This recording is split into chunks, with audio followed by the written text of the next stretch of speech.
Hello, everyone. I'd like to welcome you to another edition of Conversations about Art. My name is J. Allen Constant. I'm from Albuquerque, New Mexico, and I'm here with Paul Rowland from Tokyo, Japan. Today, we're going to be talking to Robert Hoerlein, an abstract painter from Santa Fe, New Mexico. So I'd like to welcome you, Robert. Well, thank you, Alan and Paul. Nice to be talking to you guys. Yeah, so to start the conversation, I would first like to ask you, how you got started with art and whatever education you've had. Well, like most everybody, when I was a child, I did painting and drawing and whatnot. And my parents got me professional lessons really with landscape painters when I was 8 or 10. Uh, then I jumped forward to high school. Didn't really make art in high school, but when I got to college, I started college in architecture and thought I wanted to be an architect, but I found that over the years I was in more and more art classes. And so I just decided to transfer to art after 4 years of architecture. So a couple of years I got my degree in fine art. And at that point, I decided to skip graduate school, move to San Francisco and be an artist. So that's what I did. Where in San Francisco did you live? Oh, I lived on Potrero Hill, which, Okay. uh, I lived in, people told me you'll never find a studio. So I went out in half a day, found this wonderful old storefront on Potrero Hill with the back looking down on the entire city. It was fabulous. And it needed remodeling because the guy had bought the building. And so I said, I'll remodel it. And he was going to charge me 125 a month rent. And then because I was remodeling, he never got around to charging me any rent. So I was there for 3, 4 years. It was a great place to be a young artist. Hmm. So you basically had a studio there? Yeah, the front of the storefront, it was a little grocery store, and the front of it I made into a studio, and the back of it I partly made into an apartment. I never, he kept running out of money, and so I didn't have heat for years, and so it just it's a great to be a 20-year-old in the big city, and you could live for not very much money, and usually I had a vehicle that ran, and it was great. So back in those days, did you consider yourself a professional artist, or were you just kind of building a career? Well, I met a gallery called Lawson Gallery, who was up on California Street. They were a very prominent gallery, and for some reason, they liked me, and for some even more strange reason, they seemed to trust me to be their first show in their new space south of Market. I believe they were the second gallery south of Market, and it was a tough neighborhood then, a little scary even being down there. But so I made these huge paintings. They were 16, 17, 18 feet wide. They were angled and cut and three-dimensional. Uh, and that was their first show in the gallery. And there was a huge turnout, not because nobody knew me, but because they knew the gallery. There were hundreds of people, had the whole street. The champagne was flowing in large quantities. And my mother came to my opening and was kind of horrified by the whole thing, but it was really fun. And I even sold one of those paintings. So that was 1976. So that was the first show I had in the Bay Area there. Well, let's take a look at some of your paintings. That's a good place to start. Yeah, so this is the first piece. So why don't you tell us a little bit about it? So this painting is somewhat typical of the abstract work that I've done, although this is a fairly recent one. But looking back over the years and decades now, I actually, there's quite a continuous thread, even though I've explored a lot of different ways of making abstract paintings. And what I've always tried to do is the idea of making an abstract painting that's just a bunch of beautiful paint splashed around does not appeal to me, although I'm somewhat susceptible to it like everybody. I splash some paint around, it looks so beautiful, but I'm trying to get at some more of a meaning. And the meaning is, I think, truly abstract in that it's about a feeling. It's not a picture of nature. It really doesn't, some more than others, but mostly they don't refer to nature. But I think my basic feelings about them is based because I'm an outdoorsman and have been doing outdoor things ever since I was 7 or 8 years old. So I do think, and this one is typical. You could see a kind of abstraction from nature in it, but it's also quite synthetic, made up by me. I work on them. This is something that'll probably we'll talk about a little bit. There's no guiding principle except I keep working on it until it doesn't look terrible to me. And it usually looks pretty bad, not always, but usually until all of a sudden something makes it good. And for me, and I think this one probably what happened is that I painted the red parts and it just didn't make it for me. And then I put that brown wash across it. And then all of a sudden, then I was happy. And that's typical of the way I work. Can you do this within a day, or do you do this over a period of days? What's that process like? Sometimes it happens really quickly.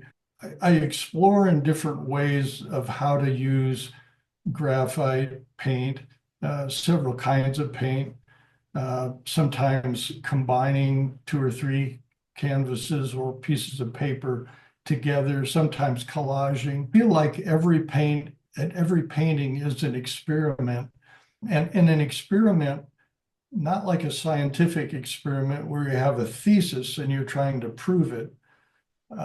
Here I start somewhere and I do stuff to it, make choices, do this, not that. And then,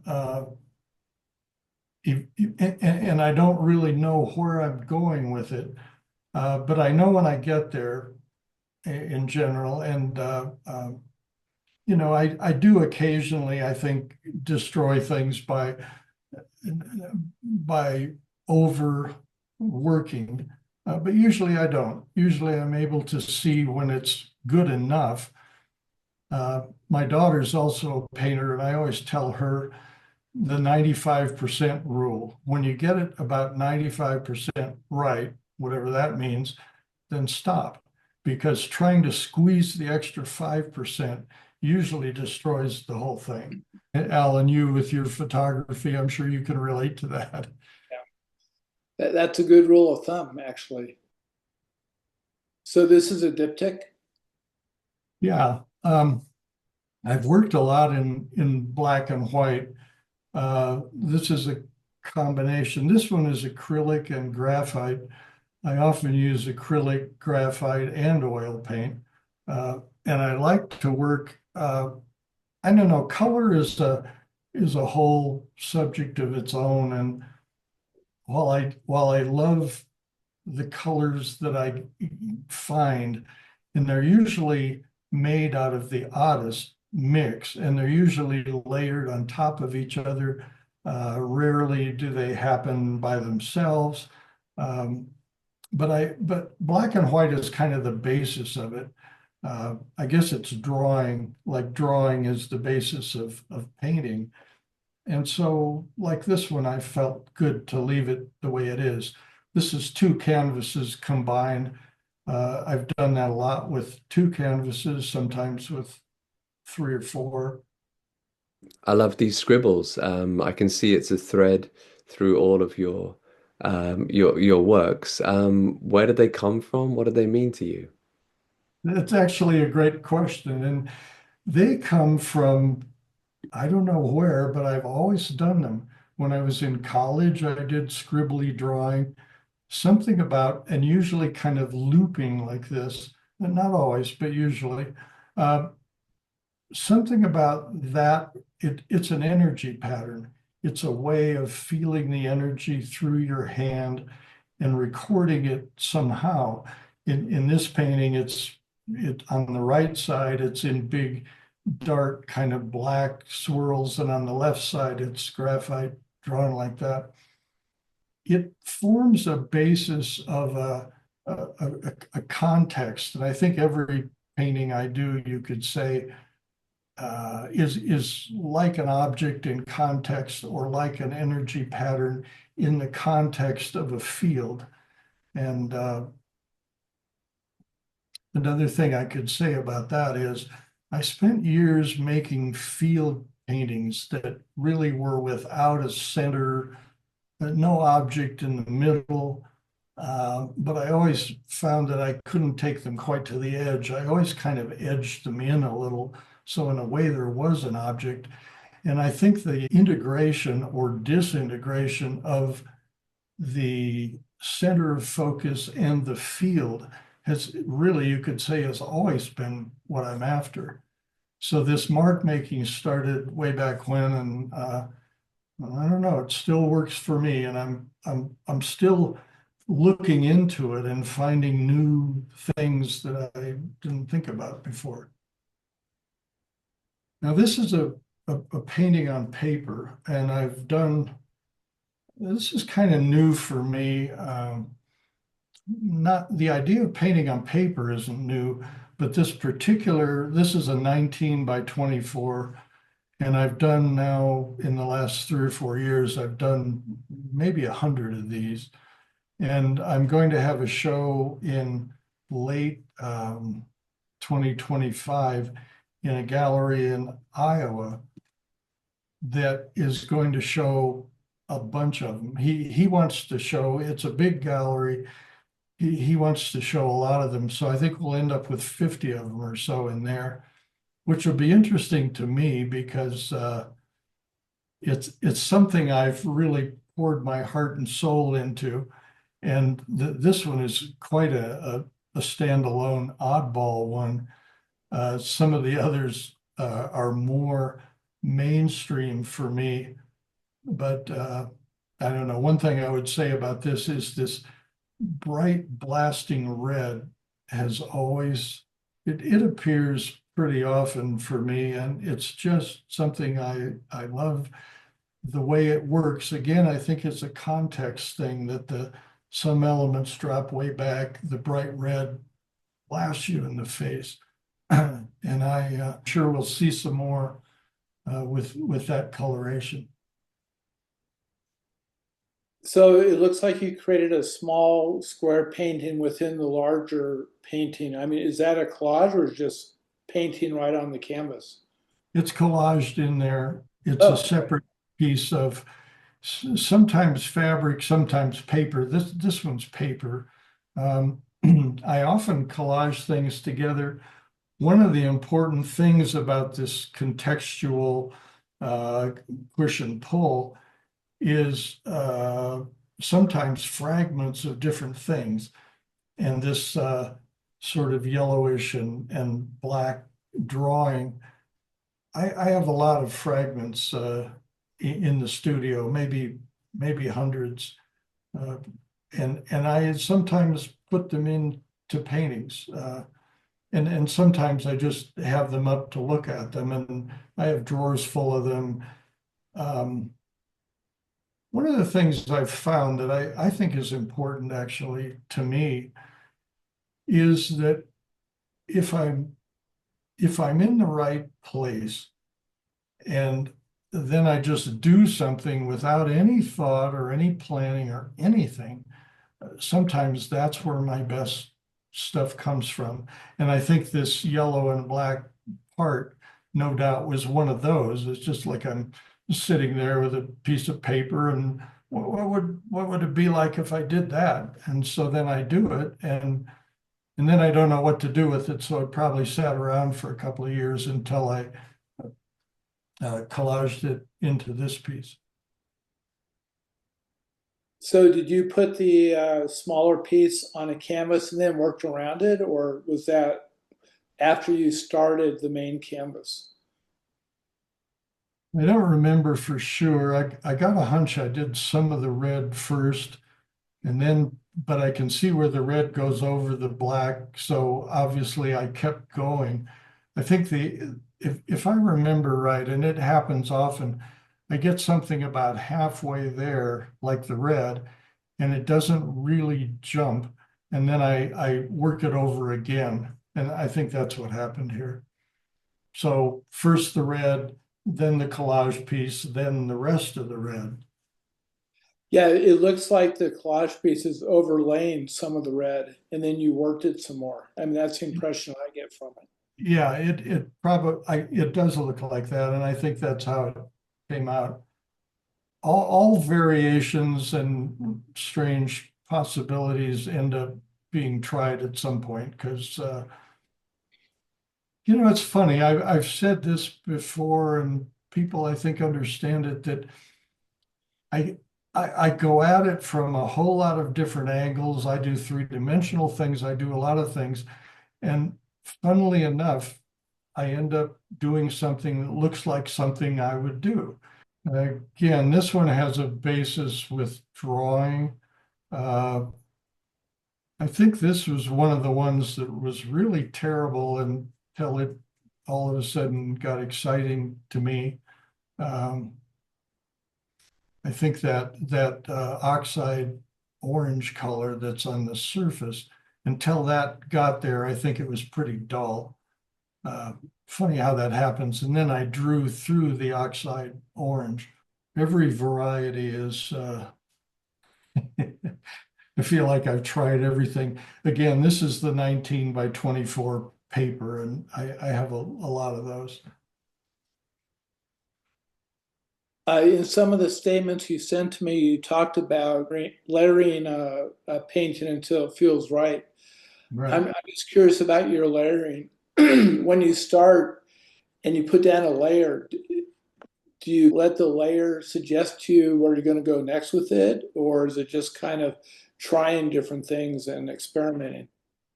It's mostly experiment. And as soon as I find a way of doing it that really works, I try not to repeat myself, although I do, of course. But then I try, well, what if I did it this way? Layering paint, you can put graphite and acrylic on the base layers, but once you start with oil, you can't put acrylic over the oil paint. It'll make it blister. And so one of the principles that I stick with here is that I try to do as much with acrylic, graphite, and sometimes watercolor before the oil tends usually to be a glaze over the top. Um, some of them I build all the way with oil paint, and they look quite different actually. Uh, Acrylic is a good building medium, but at some point I get to the point where I really want the kind of refinement that I can only get with oil. The acrylic dries too fast. It gets darker as it dries because of the whiteness of the polymer, so you never quite know the color balance until it's dry. Oil paint, on the other hand, goes on pretty darn close to the same color that wet or dry. Yeah, here we go. Now, this is from 2016. This is a big painting. It's about 12 feet wide. about 8 feet tall. So here's you in front of it, which shows Yeah. actually how big it is, the scale of it. One of the things I have always been aware of, I guess, or have proven again and again, is that most of the things I do don't scale up or down very well. You kind of work at one scale and it works, and then you say, "Oh, well, I'll do that big," and it doesn't work at all. So this was actually painted in quite a different way. It was on the floor. It was uh, painted with big rag-like things. And I remember I was walking on it, and at some point I rubbed out my footprints because I didn't want that to show. But they're somewhere down in that gray area. This is probably a toe or two. But something this big, you can't, or I can't do it on the wall unless I want it to run. And mostly I used to do runny paintings, but now I really don't. So it needs to be flat. And so this was, I did several for this show. Um, it was a show in Des Moines, and somebody up in Chicago has got this in a boardroom in a commercial place, and that's a good place for it, I think. I'm really interested in what you said about each painting somehow having your voice or your style. Um, despite the different approaches you take, what do you think is your Bobness, your essence?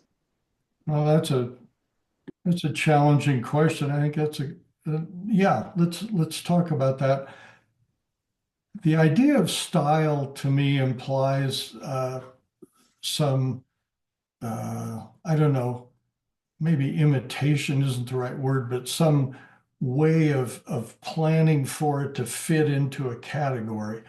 And I've never felt that I care or work in any style, but I do work in certain ways, like I said before, that come out looking like something I would do. You could call that a style. Maybe we're just semantics, but what it is for me is I just it's real simple. I just keep working on it until it looks right, and it doesn't look right until it does. And I remember doing these big ones on the floor, and I intend to do some more like this. It's very physical. Um, and that's one of the reasons it looks more physical in some ways than the other ones, because you're making full body movements here, and those heavy black marks are, I don't know, 3 inches wide. They're big marks, and I really enjoy that, and I haven't really had a way to do that. But now I have enough studio space that I could do some more on the scale, um, and I'd like to. The idea of essence, or which maybe underlies style, is I think all of my really everything I do comes from natural, from abstracting from nature. I've spent a lot of time, I continue to spend a lot of time outdoors. Uh, I used to climb mountains. I do a lot of fly fishing. I travel. I used to do and still do a lot of photography outdoors. Uh, I spent a lot of time in wilderness situations up in particularly Wyoming, uh, in Colorado and New Mexico too. And that informs me. And I don't know if that's obvious. Does that look like that, Paul? What do you think? When you said you'd had lessons from landscape painters when you were much younger, since then I've been thinking about your paintings not as obviously landscape depictions, but as the landscape or nature expressing itself. So I just really like that idea that an abstract work is not of something, but it is something in itself. That you are somehow part of the landscape, you're a figure in the landscape, somehow expressing itself. Yes, very much so. I do feel like when when I don't know, as I'm working, I think everybody experiences this. You kind of go into and out of what you're doing, and I've gotten better at staying in there a long time. And when I'm in there, I'm kind of watching my hand do whatever it does, and I do feel like I'm a natural being, like any other being. And I just happened to be describing something with paint, and oh, look at that. And I like that feeling. Over me is a small ego. Uh, I just feel like I'm doing it and it's coming out, and that's great. And then I slip out of that, and critical Bob gets in there and goes, that you should balance it with something, whatever. But I try not even to listen to that very much. In a very real sense, my painting is my meditation, and it's a very internal communication for me. People tell me about the energy in the work, and it looks contemplative, and it's something they can kind of go deep with, and I'm glad that's what I'm after. I'm not painting about politics, although I feel it strongly and it's in there somewhere, but it's not that. It's not human figures. It's not a lot of things, but I hope it is this thing, more contemplative, more internal, and more felt. This one is all graphite. You've got some real nice gestural textures in there. It comes out how it comes out, and I mean, I wouldn't say I start it with no intention, but usually I change my intention somewhere in the middle. This one, I think, if I remember right, I did all in one session and probably pretty quickly. Um, and there it is. I don't think I could improve on it, so I left it. It's an energy pattern, which I think is very much what I'm about here. Robert, two things are colliding in my mind. Your experience or your education with architecture, but also your photography. And as soon as I saw this, it looked to me like some kind of graffiti or traces left on a wall in an urban landscape. Um, what is the connection with your architecture, with your photography? How does that all fit into your painting? I've admired graffiti on the wall, things that you see somewhere that somebody, oftentimes several layers of it, one guy did one thing, somebody else did something else, somebody else wiped it out and did something else. And the idea of things that wear, things that are not brand new, it takes time to develop it and time to develop it. This all, again, I think fits into the idea of uh, natural systems. Um, I don't think I answered your question. I got a little sidetracked there. No, that was a great sidetrack. I was just interested in what the connections might be between your experience of architecture and your practice of Yeah. photography. How do they kind of, feed into your painting? In training to be an architect, you think a lot and learn a lot about structure. And since then, one of the things I've done all my life is extensive remodel of buildings. Um, and because of that, uh, I've become like a structural engineer. I understand how to do steel and wood beams and a lot of things. And I think that in some of these, and I think actually this one's a pretty good example, the structure of it is really important. And I know many of the artists that I know who don't have a kind of a background in material like an architect would, their work tends to not have the kind of structure, the kind of heaviness, the heaviness against the lightness. It's just different. And so I think that is an important input.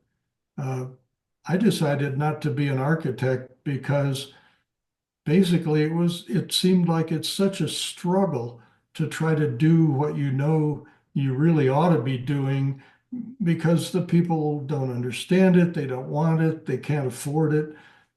Frank Lloyd Wright said you spend 90% of your time trying to educate your clients.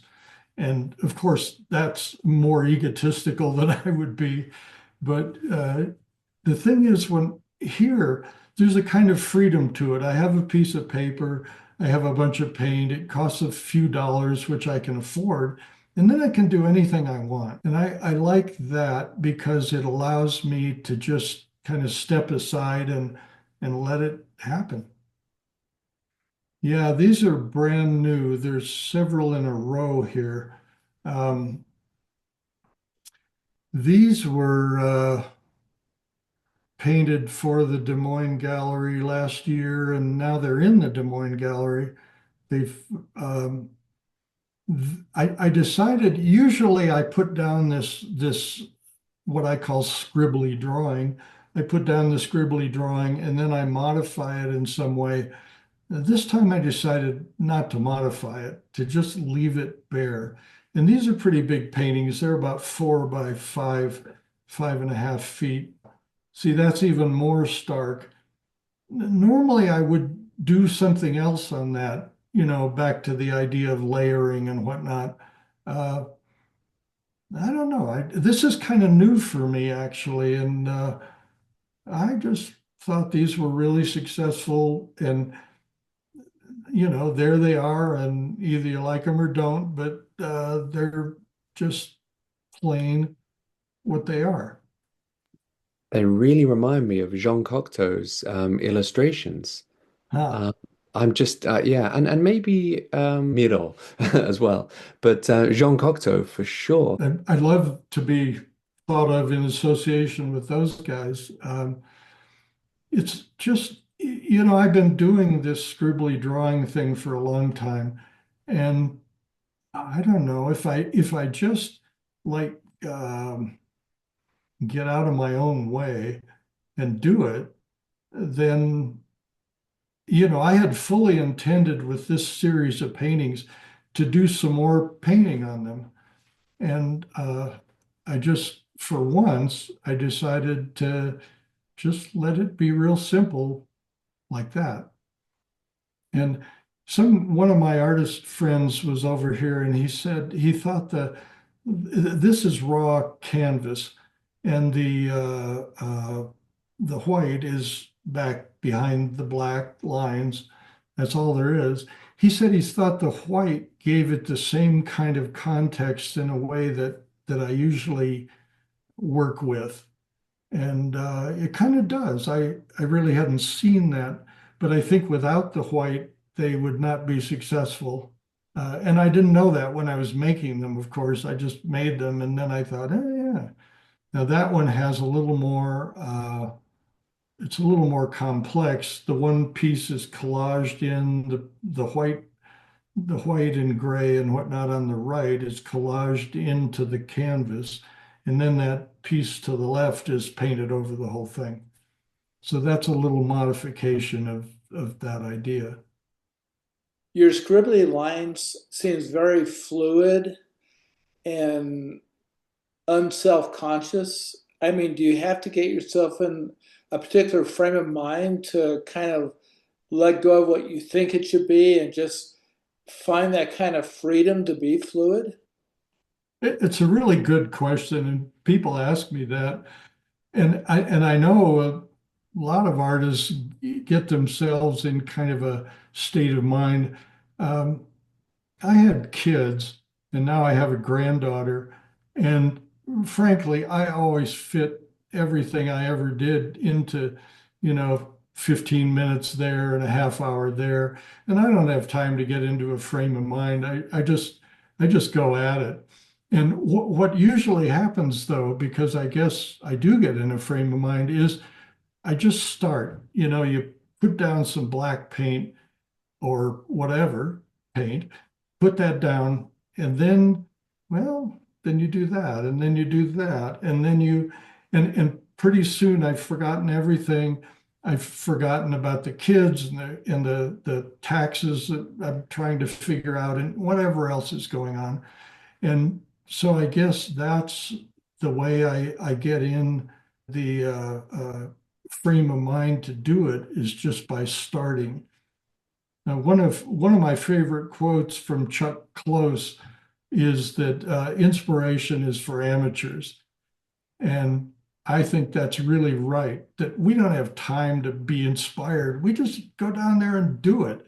And it will inspire me as I do it, and maybe make my whole day happy, or happier than it was.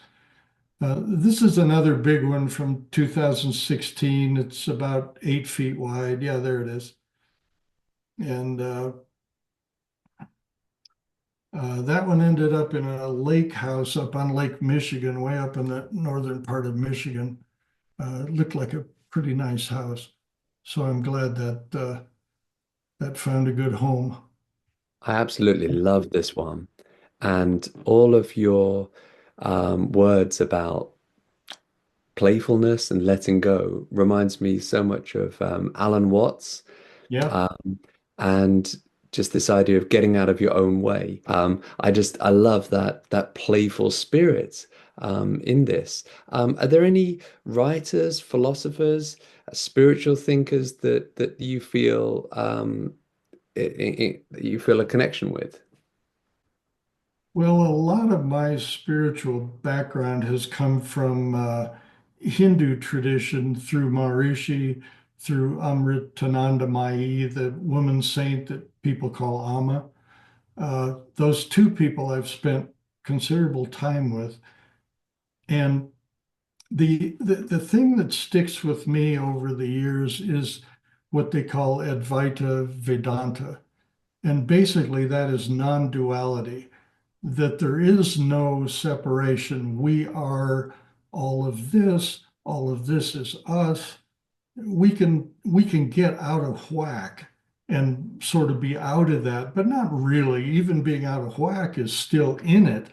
But the whole idea of, having done a lot of meditation, which is basically going into yourself, what you find is the same stuff that's out here with a bunch of confusing thoughts and whatnot. And so the process of painting is very much, I think Alan Watts would think this way too. It's very much like being in yourself, only it's coming out through your arm. And yeah, there is, looking at these older paintings, I always look at the older work and think, gee, the stuff I'm doing now looks kind of tight and uptight compared to this. So anyway, I should revisit some of this. I have been getting a sense of wholeness, or yeah, that non-duality, and something you said earlier about being able to kind of just let go of your ego. But then, of course, your critical faculties come back in later, reminded me of, the right brain and the left brain. And somehow you seem to have struck a balance. Well, great. I'm glad you're seeing it that way.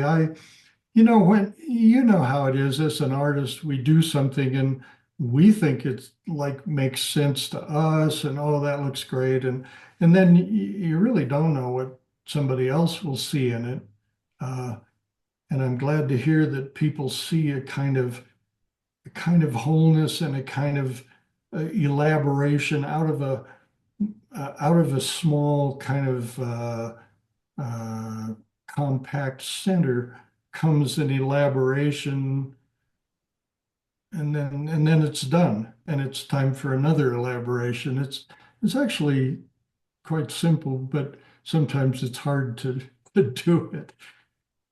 It's hard to be that way sometimes. But again, my technique is just start doing it, and it'll, I'm there. It doesn't take long. Yeah. So this is some other work you sent me. The first four we're going to look at are some images from, I believe, India. Is that correct? Well, it takes a second to explain this one. This is part, and this is one of the traditional Indian Shiva Linga paintings done by a group of Tantric artists in India, mostly in Rajasthan. And a French poet named Franck-André Jamet collected this work for years. It took him, he said, 30 years. It took him 10 years before they'd even show him the good stuff. And he got to meet the families. He spent a good portion of his life over there and collected a collection of this work. Uh, and then he wanted to show it in the West. And it took him another 5 years, he said, to convince these artists that it could be shown in the West.